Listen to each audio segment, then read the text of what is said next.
Last Tuesday's election will have lasting impacts on the direction of the United States across many issues.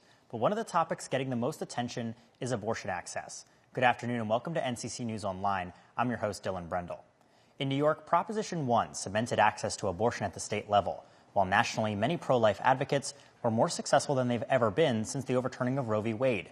What will come next remains up for debate. No, I don't think there's going to be a national ban. I don't think there's the votes for it. There may, down the road, be attempts to produce a national abortion ban. Donald Trump has said that's not what he's after.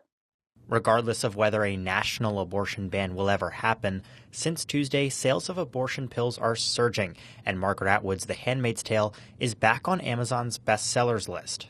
I can't say that I blame people for thinking about what their options are.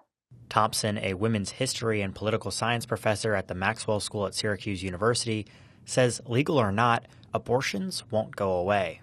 Before Roe, and I was around, before Roe, abortions happened. A lot. They were not legal. Some were safer than others. And that was largely a monetary thing. Others, like New York State Right to Life Chair Anne LeBlanc, say Prop 1 will have unintended consequences, and abortion's not that simple.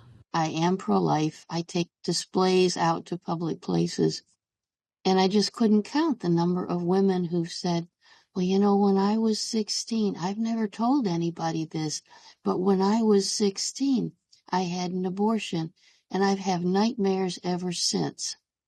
Well, it's not as inconsequential as getting a tooth pulled.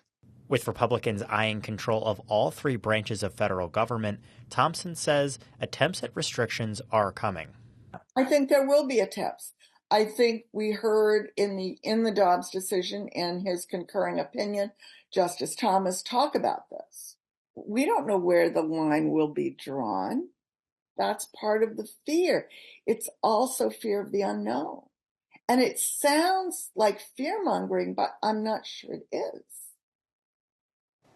LeBlanc says since the passing of Proposition 1, pro-life groups will have to focus on education and hope one day minds will change in New York.